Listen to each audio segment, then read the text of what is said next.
Welcome to Haunt Weekly.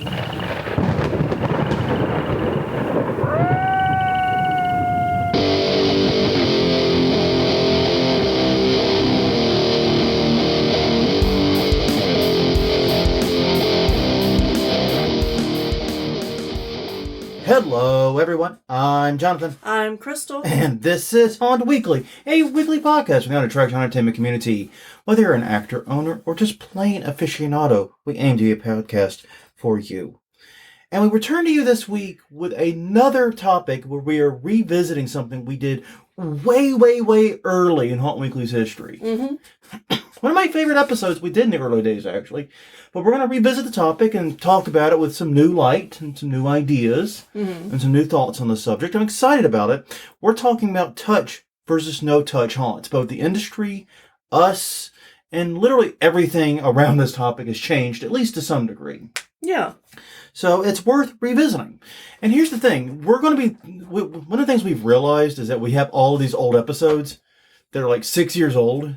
Yeah. That we've got just hanging out there. Because things have changed in 6 years. We've changed. Things have changed. COVID happened. I mean, honestly, I said 6 years, but you got to remember 2.5 of those were pandemic years. Yeah. I think that makes them like 40 years old now or something, right? Exactly. So yes, we're going to be hitting up a lot of those topics. So if you want to see and catch some of our older episodes, the best places to do that are hauntweekly.com or Haunt Weekly on Facebook, Haunt Weekly on Twitter, youtube.com/hauntweekly is the YouTube channel. Every episode is available there. A great way to access them. You can also catch us on Apple Podcasts, Google Play, Stitcher, wherever you get your podcasts from. And so, yeah. Go check them out. And hey, if you've got a topic you want to see us revisit, drop us a note at any of those above places. We are officially taking suggestions, something we've been talking about doing for a while, and finally got around to doing a few. So yeah, we should make a suggestion form on the site or something. Yeah, we should. We actually have a contact form, so Yeah. you can actually email us. Yeah, I would be very interested to hear which topics you want to see revisited after all these years. So yeah, I think that's a valid way to start this off. And before we begin, I have to do a housekeeping note. A listener sent us a message about, he was following up on the issue of cash-only haunts. And I saw the message come across my watch. I remember it, but I've not been able to locate the message. I'm sure it was marked as read, and it was not ignored. I only saw the first 500 characters of it. Yeah. So I don't know what the whole message was. If this was you, please resubmit it or if you can, send it again. I can't find it. I don't even remember what format it was in. I just know that it came, and then it disappeared into the ether before I could pull up a laptop to read it. And I've been hunting for it for ever off and on for a while now, and I haven't been able to find it. I'm getting kind of pissy about it because I don't know where it went. But anyways, that's technology for you. We got so many means of contacting us. Probably just got lost in the shuffle, and I'm sorry about that, dear listener. If that is you, I do want to hear your opinion. Please, just resend it. Hopefully you can copy-paste it. I don't want to make extra work for you, you know? But that brings us to last week's question of the week. And we had a doozy. And it was, what is the most memorable haunt marketing move you've seen? And to this end, we got 3 responses that I think were interesting and worth going over. Fairlou Savage, one of our actors actually, said, hiring a crew to go through first and stage a heart attack complete with movie ambulance. On one hand, I applaud the chutzpah on that. I really do. Yeah. That's some testicular fortitude. On the other side of it, though, I kind of agree with another person who was in the thread. Somehow you might be setting an unreasonable expectation for the haunt. And also you may get people scared of actual physical harm. Right. Well, and my other concern with it is, how do customers know when an actual emergency occurs if you have a fake emergency that's so realistic? Yeah, and of course it's going to be very memorable and very talked about. Yeah. Yeah, I mean, we're huge advocates of haunt safety. Yeah. And this really does, I guess you would say nibble at it. But yeah. Go ahead, though. It did seem to work for them, yeah. For advertising for them. It did seem to work for them. So it definitely was a bold play, and I can definitely see ways it could go wrong, but it seemed to work for them. Chris Gay, Scarehouse in Pennsylvania, brought in a radio host to join the scare crew for a night. I love this idea. Yeah. Unashamedly, I love this idea. All in on this one. And the reason is simple. every haunt of any size has places and roles that are important, don't get it wrong, but are kind of the place you put people you don't know, or maybe the ones that you're still working on, or maybe just the people that flat out ain't as good. Like this, the drop panel around the corner, it's whatever, right? Yeah. You can take radio DJs, you can take people in the media, newspaper reporters, other people in the media, local influencers, whatever, and stick them in those roles and let them be there at night, let them scare people, let them get that adrenaline rush. Yeah. And then have them talk about the experience, like they mentioned on this, talking about in the next day's episode of the show or the blog or whatever, and build up some hype. Mm-hmm. Well, and now with ways to go live, you could stick them in a place that doesn't give away the rest of your haunt, but they could go live while scaring. Yeah, very easily. In fact, you could literally, we've seen it done before in haunts where they'll have the scare cam or something. Mm-hmm. You could kind of have the reverse scare cam where the focus is on the actor. Mm-hmm. And then, or maybe you can peek through their draw panel and see the reactions they're getting, or you can hear the reactions at the very least. But focus on the actor/influencer character. Yeah. I mean, and that could be cool. It could. And the thing is, this not only helps you sell tickets, because it gets people interested in your haunt, but it also helps recruit for actors. It does, and it also builds that hype, because if people know that local celebrities are going to be at your haunt some night. Yeah, you could meet, your local shock jock or whatever. Yeah. Yeah, that's cool. Sam Farrell talked about the Kersey Valley Spooky Woods. They had a graphic billboard. We actually covered this story. We did. In episode 96. A news episode. It was a news episode. And here's the deal. I agree that they did not deliberately, go out to offend anyone. Yeah. And I reread the news articles about both the one Sam shared and the one we linked to. Mm-hmm. I read both of them before doing this. The owners, their idea was, hey, all of our competitors use stock images and blah, blah, blah. We want people to see what you'll actually see when you go through Spooky Woods. Right. That was the idea. And I'm not saying that's a bad idea. We've been cussing and fussing about stock photos and stock videos and haunt ads for a long cocking time. We have. So I'm not going to knock that idea. But it was a very violent image they used. At least very violent in terms of what you would put on a public billboard. Right. Like, I don't think that image would have been allowed by Facebook rules for Facebook ads. No, absolutely not. Absolutely not. In fact, I'm about 100% sure it would not have been. Mm-hmm. So the issue here is, well, they did parlay it into some great local media coverage, and it did help them out. The other issues, and one thing we talked about a lot, is how, as a haunt, you need to ingrate yourself to the local community. Yeah. You have to do that because we're always kind of operating at the edge or the fringe of, permits at, and what's the term I'm looking for here? Zoning and things like that. We're always kind of at that fringe. We're always a niche case. And it's not necessarily that we're doing anything wrong or unethical. It's just we're so unusual. We're always a niche case. Mm-hmm. I mean, look at what happened with the COVID regs. I mean, so many states, including Louisiana, went, oh shit, there are haunts opening? Yeah. Well, after they opened. Well, and 2 years ago, there was the shooting at the haunt that wasn't permitted. Mm-hmm. Yeah. And didn't get its permit for this past season. Yeah. Because they lost that relationship with the community. And that's kind of the problem here is a community that is grateful to you and that loves you will bend over backwards to keep you open. They will support you. They'll attend your fundraisers. They will defend you in city council or county council meetings or whatever. But a community that doesn't like you, they will do the opposite. Yeah. And that's a headwind most haunts cannot fight. But anyways, 3 interesting haunt marketing moves. So this week's question of the week is based directly upon this theme. Is your haunt full touch, light touch, or no touch, and why? I'm curious to see how much, because we asked this question a long time ago. Yeah. And I'm curious to see if and how things have changed. Yeah. And we're going to assume this is like a normal year. Yeah. For a normal year, not a pandemic year. I guess that we should qualify the question. In a non-pandemic year, is your haunt full touch, soft touch, or no touch?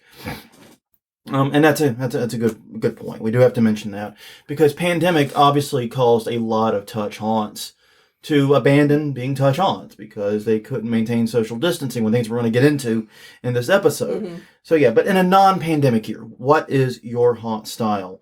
And why? Now, our haunt is strict no touch. Yeah. And I say that very firm because to us, it's especially given the fact we often don't have a lot of time to train actors and to work with them because we're really kind of flying by the seat of our pants a lot of years. Yeah. That's putting it generously. Since we don't have all that time to work with them, it's just easier to say, this is the rule. Don't touch anyone. If you touch anyone, we're going to don't touch anyone unless you absolutely positively have to, basically. And yeah, don't do it as part of a scare.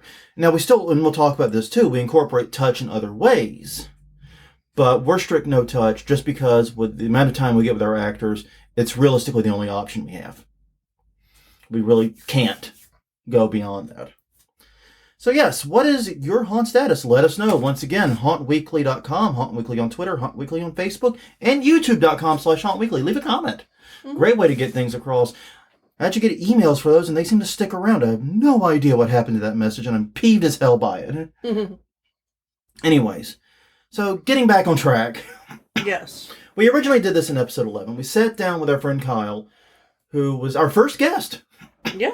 He sat down for back-to-back episodes in his very echoey front room. Yeah. Okay, readers, you have to understand. I don't know how many of you are familiar with shotgun houses in New Orleans, but the structure of them is the rooms are typically like 12 by 12 rooms, square, with huge 12-foot, 14-foot ceilings that go straight up to hell. And the reason they're built that way is they were built in the days before air conditioning. The hot air rises, it gets trapped in that dead space up against the ceiling, and you have good wind flow in the lower part of the house. And it's a really neat system, and it kept houses cool even before air conditioning in the hot-ass swamp of New Orleans. Yeah. It is terrible for recording audio, though. It is an echo nightmare. I could not imagine having to soundproof one of those. No, not at all. Because we literally walked in, it's like, oh, hi, Kyle, goddamn wall in there. Son of a bitch, this is going to be miserable to record. Did what I could with the audio, but guy got garbage in, garbage out. Anyways, Kyle was amazing, though. His acoustics in his house at the time were shit. Yes. But Kyle is and was amazing. So yeah, we got to talking about this because he had worked as an actor at a very aggressive touch haunt in the far north, before he moved to New Orleans. And he's actually in New York City now. He left us, the bastard. So anyways, and he actually gave us a lot of insight into the training, into the types of things they do, and the rules they have, and how they do it, and keeping everyone safe. Now, at that point, we deferred a lot to Kyle, understandably, because touch haunts were still pretty rare, especially in our part of the country. Yeah, at that point, we had not been to any. I think we'd have been to 2, actually. We might have been to 1. Might have only been to 1. But I thought we had been to 1 at that point.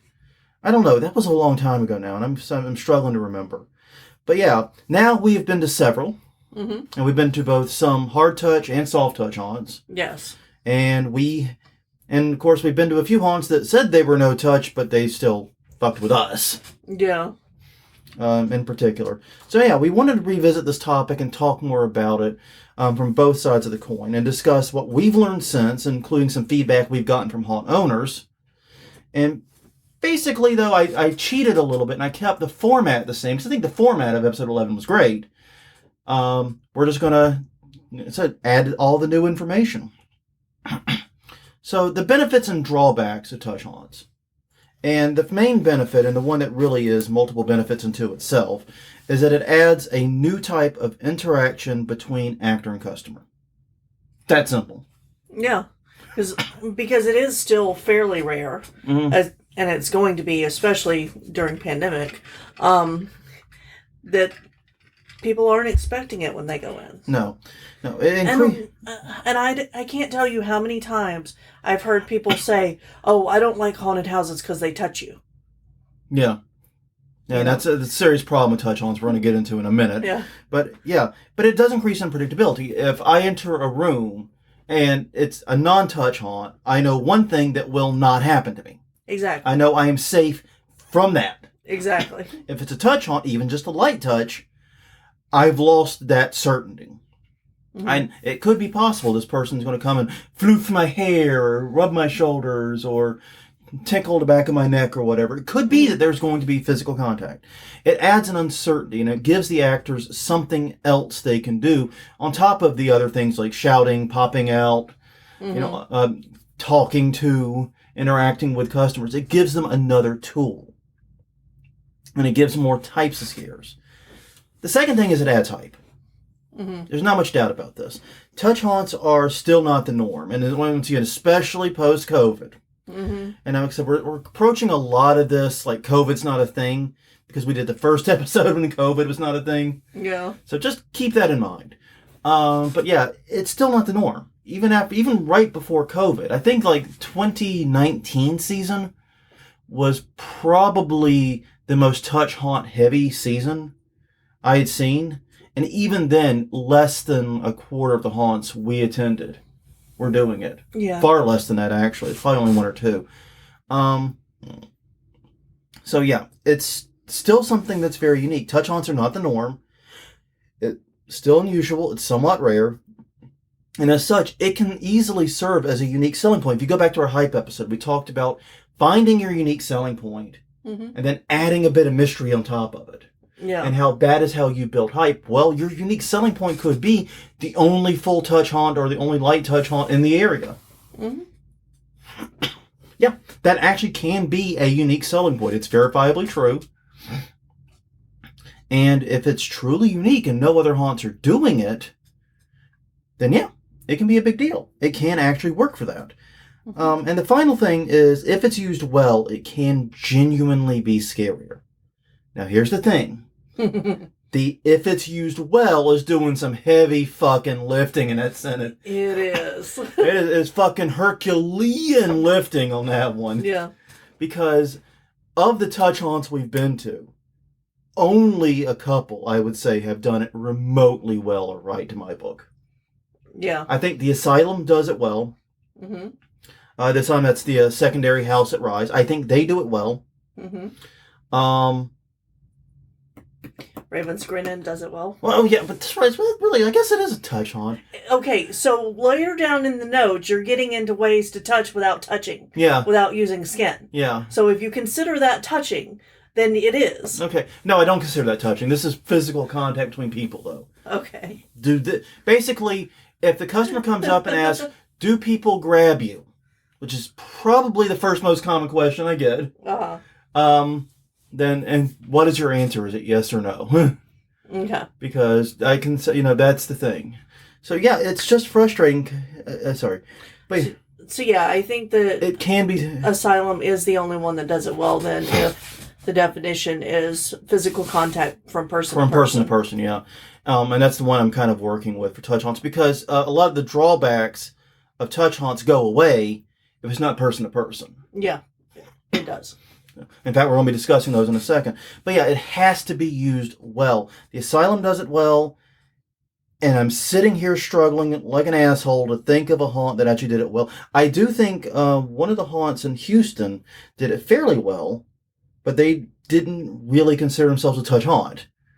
And the little theater that did the haunt one year. Oh, yeah. They did it well. Yeah. You had to consent to it. Yes, you did. Which is a good something else. Once again, we're going to discuss later. This might as well be we're going to discuss this later podcast. Yeah, please don't make that a drinking game. Yeah, you would die. But yeah, so seriously though, given that definition, I think that's about it. And we have been to a fair amount of touch haunts now. I don't think the one we went to in Atlanta Neither of them were good. Mm-hmm. I don't think the one we went to in Birmingham. No. In fact, they fell right into one of the big pitfalls we're going to go into. Yeah. So the if used well is doing some heavy fucking lifting in that, but it can actually be scary and provide a more intense experience.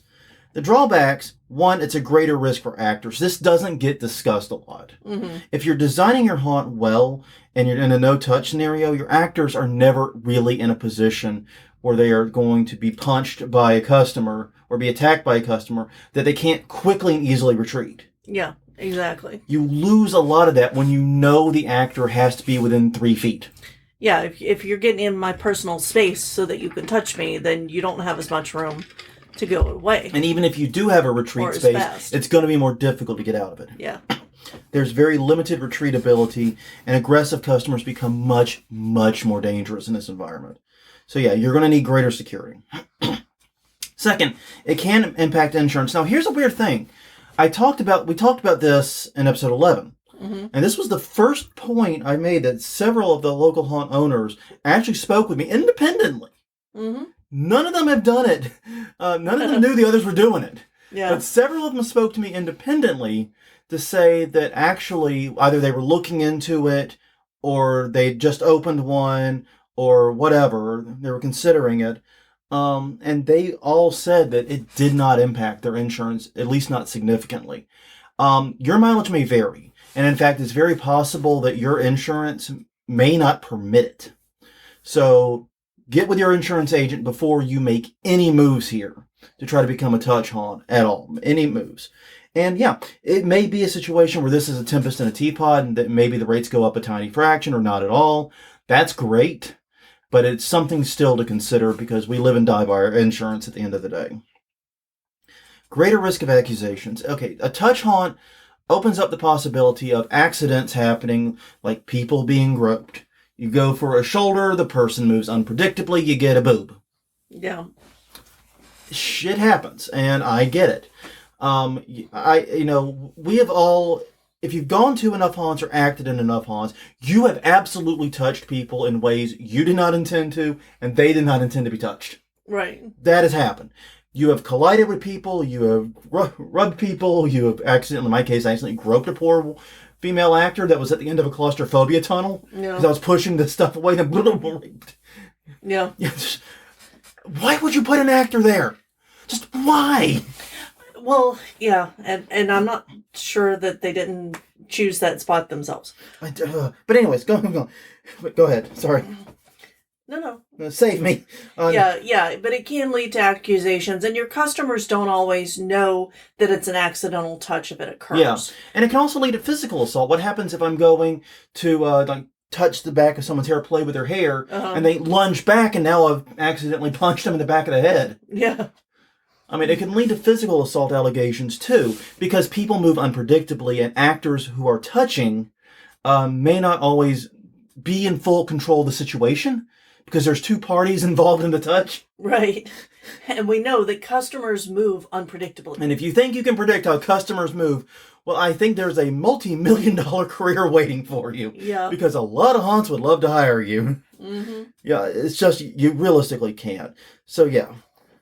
The next problem is it does require additional training and work. You're going to have to spend time with your actors, go over the rules, talk to them, tell them how to stay safe, really up their training. And this is going to be difficult.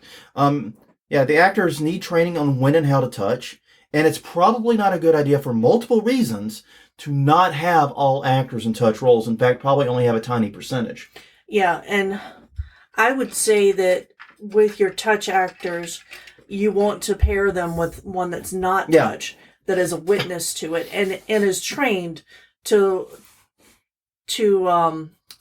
record that action between customer or trained touch. to basically be that witness. Is what you're trying to get at, trying to observe it, watch it, and remember it, so that if something does come up later, it can be a thing.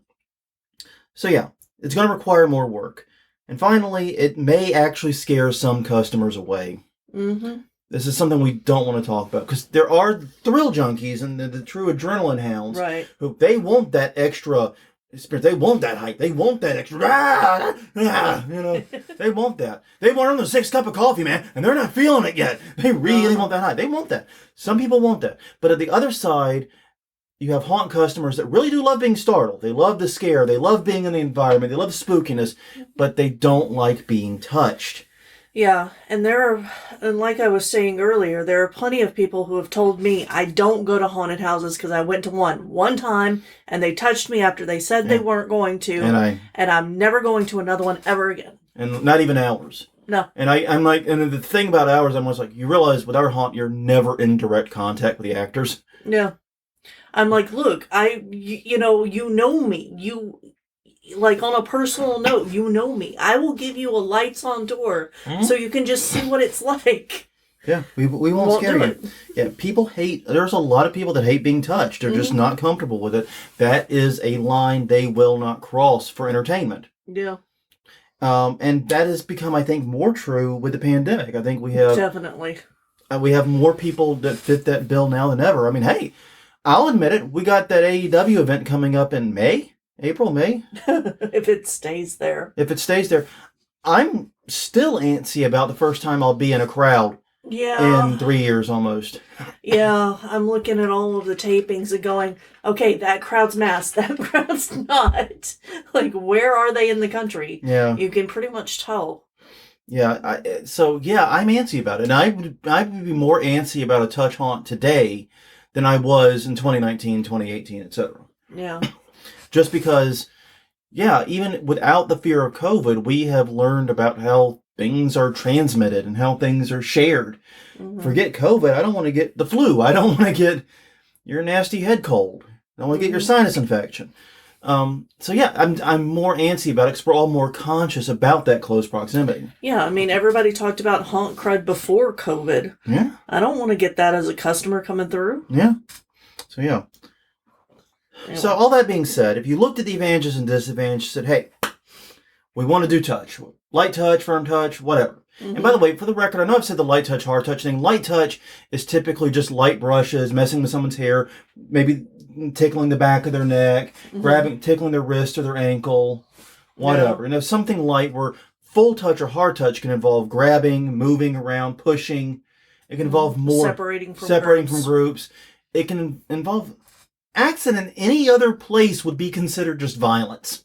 Yeah. I mean, literally, I'm not even kidding about that. It really does, and there have been haunts, and Kyle's haunt was one of them, that will do things that if you tell people, I did this to a stranger last night, they're wondering if they should call the cops. Yeah. Oh, no, it's for a haunted house. Oh, okay. Now it makes sense. Yeah, we totally, group of 4, we got the last guy, picked him up, threw him in a closet, and locked the door. Yeah. One of the things he said they did. Yeah. Or it was a coffin, not a closet. Coffin, closet does the same thing, guys. It doesn't matter. But the point is, locked him in a small space. And, you say you did that out of context. You're going to jail. Yeah. Oh, man. Anyways, so what are the pitfalls you don't want to fall into? And these are the ones we've seen at the touch haunts we've been to. 1, haunts become too touch focused. Yeah. Every scare becomes a touch. One touch haunt we went to, and they advertised the touch element very heavy. It was in their marketing. It was in everything they did. And they warned you on the outside, we will touch you. Okay. This was in Birmingham. Yeah, that was the one. I thought that they didn't advertise it until you got there. Maybe. But no, they had it there very heavily. I remember it being everywhere there. Okay, maybe I was wrong. And they told us there. We also didn't look at a lot of their marketing, to be honest. But and then we get there, and every room, the scare was a touch. Minus one. Their one really good scare they had was not a touch. It was just a perfect distract and startle. Big guy high up in the rafters, shouting at us, getting our attention. Drop panel 3 inches from my fucking head. Mm-hmm. That worked. But every time we go into a room, there's an actor. That actor's going to come up, going to fluff my hair a little bit, stroke my neck, and say some creepy things, and we move on. Mm-hmm. That's what it felt like every room was. Yeah. And it just became too touch focused. So when your whole haunt is structured around touch, the touch loses its impact, and frankly, it gets boring. It's another weapon to the arsenal, but that doesn't mean you forget about all the others. Right. And haunts think that touch is the scare. Yeah. And nothing is a scare by itself. Yeah. I mean, it can work if you build tension right as the scare. Right. Like if you have a long run of nothing, and then someone comes behind you and touches your neck or something, or grabs your shoulder or whatever. Yeah, okay, that can get you. But at that point, you used the tension of that break as the other element.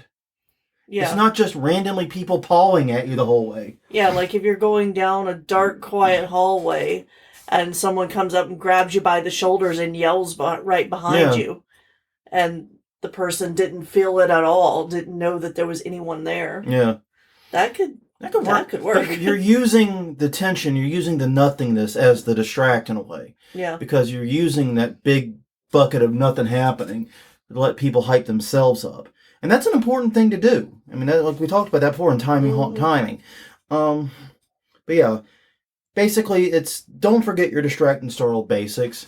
Don't just go, okay, we're a touch haunt, everybody grab people, and then completely ditch the whole the whole distract, startle, and the whole tactics of the thing. A lot of haunts do that, and that is so frustrating.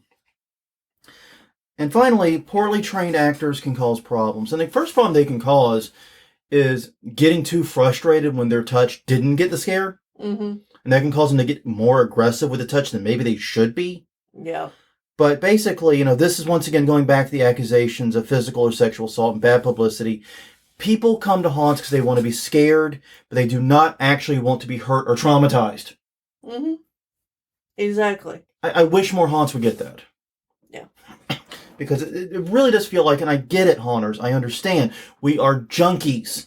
We want that adrenaline of scaring the crap out of people, sometimes literally. But the thing is this, when you have pushed past scaring them into actively traumatizing them, you have hurt someone. You have not helped them have a good time. The goal of a haunt should be everyone, actor, owner, customer, everyone should have fun. That's the goal. Yeah. And look, I checked back through our news episodes. We have covered at least 6 different incidents of sexual assaults that took place at haunts. Just saying, when you switch to a touch haunt, your risks get higher, and it's very likely, because of the nature of reporting of such things, the number is probably many, many, many, many times higher that it's happened. Yeah. And even if it's not reported to the police, even if it's not, reported to you as the owner, believe me, people will talk. Yeah. They will talk on social media. They will talk amongst their friends. They will talk in the halls of high schools and colleges. They will talk. And the word will get out if there is a problem like this. And it will hurt your haunt. So even if nothing ever comes of it legally, it can still pose a lot of trouble. So go ahead. So how do you mitigate these risks? Well, there's a few things you can do. First is train. Train. Yeah. Japes! Someone send up the Japes signal! Like a Svengoolie. But yeah. That's the right area. Yes, he is. He lives near Berwyn, so yes. Berwyn. But yeah, basically, I believe you should ideally set aside just some of your actors to do touch rolls. Mm-hmm. Because this forces your haunt to explore and continue doing other types of scares. Yeah. You can't just have touch scares. It also reduces risk. These are your highest trained, best actors. These are the people you know and trust the most, and they've had the highest amount of training. And it focuses this particular scare type on those that do it best. Mm-hmm. Who does it best? Give it to them. Train them how, when, and where to touch. I have seen multiple takes on this. There seems to be no real consensus. No. Sorry, I was just thinking of one of the little girl actors. They're dressed as little girls, like coming up and taking your hand and trying to lead you. Yeah. Well, I mean, that might actually be an acceptable use of touch. Yeah. Because most of the guides I've said say shoulders up, wrist to hand, yep, and knees down. Yes. Avoid anything that could be remotely described as the swimsuit area. Yeah, definitely. Yeah, if it could be covered by a one-piece swimsuit, don't touch it. Mm-hmm. How's that? That's the idea that I've heard the most. Yeah, also don't lick people. Just God damn. Yeah, I know we had a haunt do that. It does. Well, okay, so it was above the shoulder, so I feel like it needs to be said. Yeah, even though it really shouldn't have to be said. Yeah, not licking people really should be just one of those things we all understand. Yeah. It's not healthy for either party. No. And I'm not positive it's not sexual on the person that's doing the licking. Yeah, it's just, no, don't lick. Focus on those areas. Don't touch the bathroom zones, the no-go zones, or whatever you want to call it. Yeah. Not the bathroom zones, the swimsuit zones. Yeah. Sorry. I don't know why that came out, but no, you just got me thinking about that person that licked you, and I remember that Yeah, now. I know. I was not licked, for the record, which is part of the reason why we're kind of dubious on it. Yeah, well, the other group that was licked were also all women. Uh-huh.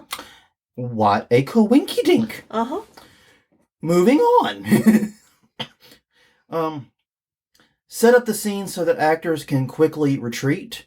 Once again, you can't really change the proximity. Most haunt designers, when they're designing haunt, make sure there's some kind of physical separation between actor and customer to prevent touching. You can't do that here, so just make sure there's good retreat spaces. That way, if a customer gets too violent or too upset, the actor can get out of the scene in a hurry. Yeah.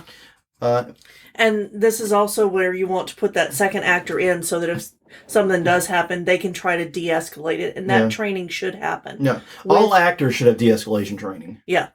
Absolutely all. Definitely.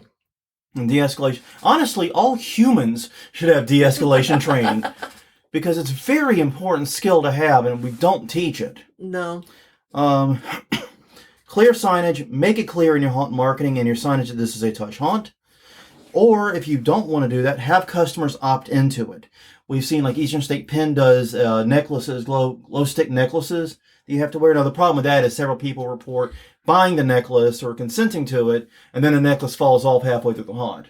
Or their friends don't get any of the actual scares and they get all of them. Yeah, this goes back to not relying on the... And I don't think Eastern State does that anymore. I don't think they do it anymore. They did it at one time, though. They did. Anyway, I know they haven't done it in COVID times. Yeah. But yeah.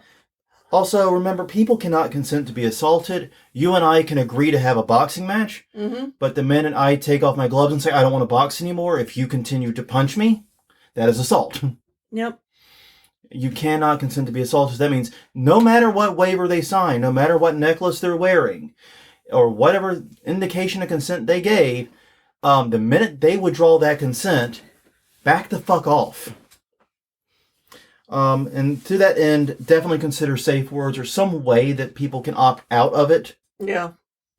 Yeah. And finally, have a strong security presence. You should anyway. Yeah. You really should. It shouldn't be for touch haunts, but both in terms of cameras and bodies, make sure no part of the haunt isn't covered by cameras. Every fucking year, we cover a news story of something that happened in a haunt, and we hear the line, oh, there was no security camera in the area. Why the fuck not? Yes, we know they're expensive, but they could save you so much headache. And they're not as expensive as they were just when we started Haunt Weekly. No, they're not. The cost of cameras and DVR systems has dropped significantly. Mm-hmm. So, yeah, what the fuck is the excuse now? I don't know. Yeah, and I mean, if you've got one of the high-end systems and it doesn't cover, one or two rooms, look at getting something additional. To supplement those rooms. Yeah. Even if it's just a one-off. Yeah. Seriously, like something as silly as like an Arlo cam. Exactly what I was thinking. Can just stick up in one room. And yeah, okay, it sucks to have two systems. Don't get it twisted. But if you don't have coverage of a room, you need coverage of that room. Mm-hmm. All right. So yeah, and also consider having a stronger physical presence too. Security guards, whatever you use for physical security also can help here. So hey, if all that sounds like a lot of hassle, but you want to incorporate touch into your home without doing the skin-to-skin, person-to-person contact, here are a few suggestions to incorporate touch without becoming a touch haunt. Mm-hmm. First off, props and toys. Easy peasy, lemon squeezy. Mm-hmm. One of my favorites, I can't remember, this was one of the haunts, we toured it at HauntCon. They introduced cat toys. They had those long cat toys with the pole and little feathers on them. Actors would use that to tickle the backs of people's necks and mess with people at great distances. They have pretty good reach on them. Yeah, you could do 6-foot touch with that. Yeah, you could literally touch someone when you're standing 6 foot, socially distanced touching. Mm-hmm. It's actually very possible to do it with these toys. So yeah, I thought that was a brilliant idea. Have props and things that are safe, obviously, and probably not that expensive because they are going to get damaged over the course of a night. Yeah. Probably want multiple of them. But those are helpful because they let you touch people, but your hands never got involved. Mm-hmm. Yeah, I'd also think of the like the little plastic or ribbon streamers because you could spray those with alcohol or something to disinfect between groups. Yeah. So there's tons of ideas there that you can do, but any kind of prop that extends the reach but is safe when it does contact the customer can work. Consider adding environmental elements. We love doing these. Mm-hmm. Body bags, pelts. I remember one of the grossest touches I've had in a haunt Mm-hmm. was at 13th Gate. They had the pelts Mm-hmm. hanging like the trapper cabin. Right. And go through, and someone had the very unfortunate job of spraying those down regularly as the night went on, because they were just the right amount of damp. Yeah. And damp's the only works. You didn't come away with water on your hands. You didn't get wet from them, but they were damp, and you knew they were damp the whole time you were touching them. It felt gross as fuck, and I was nowhere near anybody. No one touched me, and that is one of the most disconcerting touches I've had in a haunt. Yeah. Ever, right there. Just because it's unsettling. Mm-hmm. You know what I mean? It's just weird and wrong. Very visceral. Yeah, just be aware of safety and wear and tear on these items. Finally, consider air as your best weapon, in particular with wind and temperature. Mm-hmm. You can, people feel the air. If I move my hand around wildly, I can feel the air rushing between my fingertips. I can feel it moving against my hand. You can use air. We've been using air cannons forever. Yeah. And they can be effective. They can be useful. And we've also used air cannons in conjunction with those little streamers to feel like rodents going by someone's ankles. I've seen that done a lot of times too. These types of things are great because the air can't sexually assault anyone. No. The air can't accidentally punch someone in the back of the head. The risks go away pretty much completely. So play with temperature, play with air, hit people, and also you can play with the temperature. What happens if you hit someone with a blast of very warm or very cold air out of nowhere? Air that's blown over an icebox, for example, and suddenly there's just a chill enters the room. You can do things like that very simply and very safely. And honestly, I don't. That's one thing I think a lot of haunts miss an opportunity on is using air, because you've already got the compressor. You almost certainly have the compressor for your pneumatic props. Yeah. If you've got that big, giant compressor sitting there doing compressor things, why can't some of those compressor things be blowing on people? Yeah. All right. So finally, as we begin to wrap this up, should you go touch or not? There's no easy answer to that. And honestly, I think every haunt has to look at it from their own perspective, own risks. And like I said, based on what they can do with their insurance, especially too. Here's my thing. Look at your area. Would it be something unique, new, or novel to your region?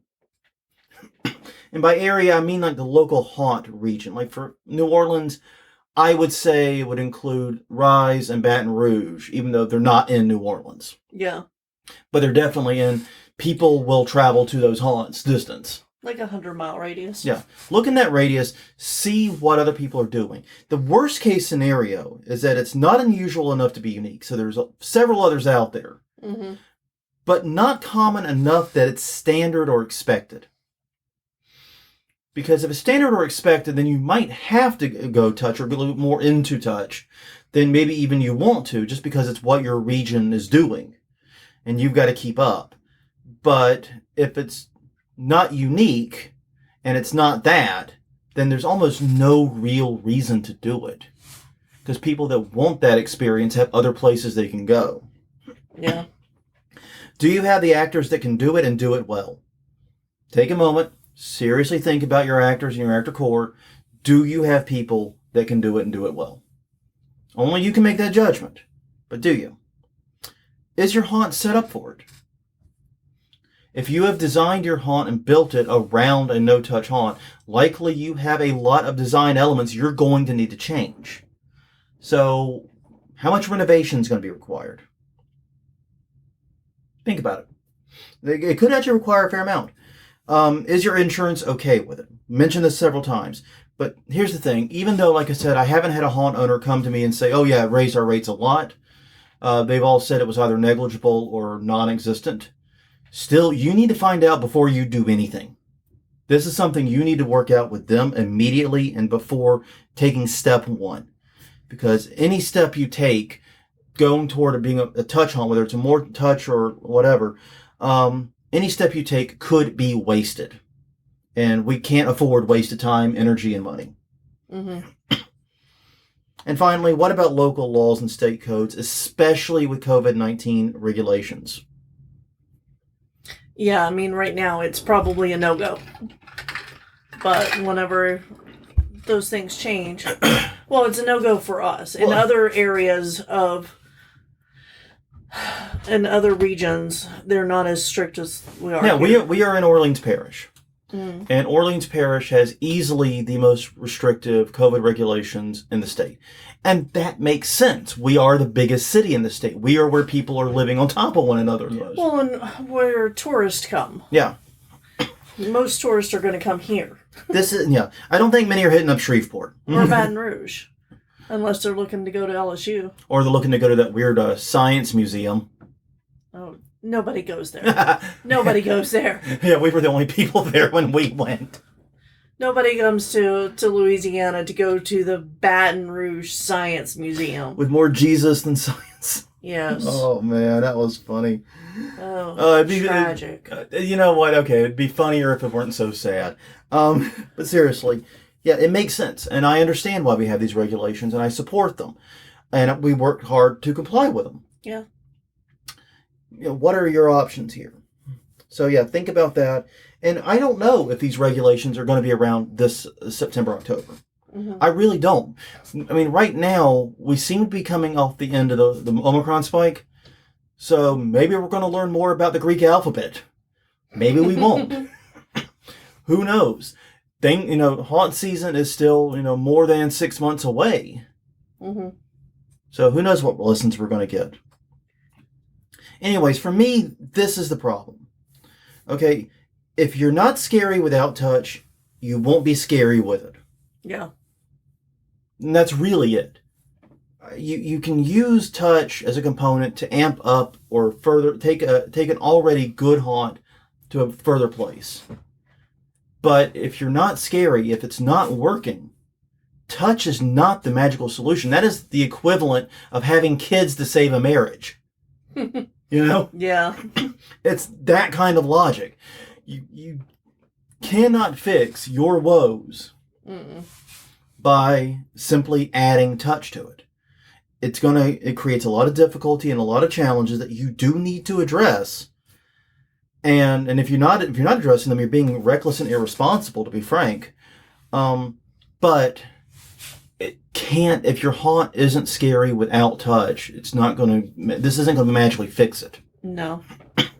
Yeah, you can only amp up existing scares. And if you're doing touch right, it's just going to be another weapon in the arsenal, another thing you can do. It's not going to be, this whole haunt shift. Which that's the problem. When some haunts make the shift to becoming a touch haunt, their whole focus becomes about it. It's a bit like 3D haunts. Mm-hmm. It's a lot like 3D haunts. Because here's the thing. If you want to do a 3D haunt, that's awesome. But build a good haunt, then make it 3D. Yeah. Don't build a bunch of 3D shit and try to fit a haunt into it. No.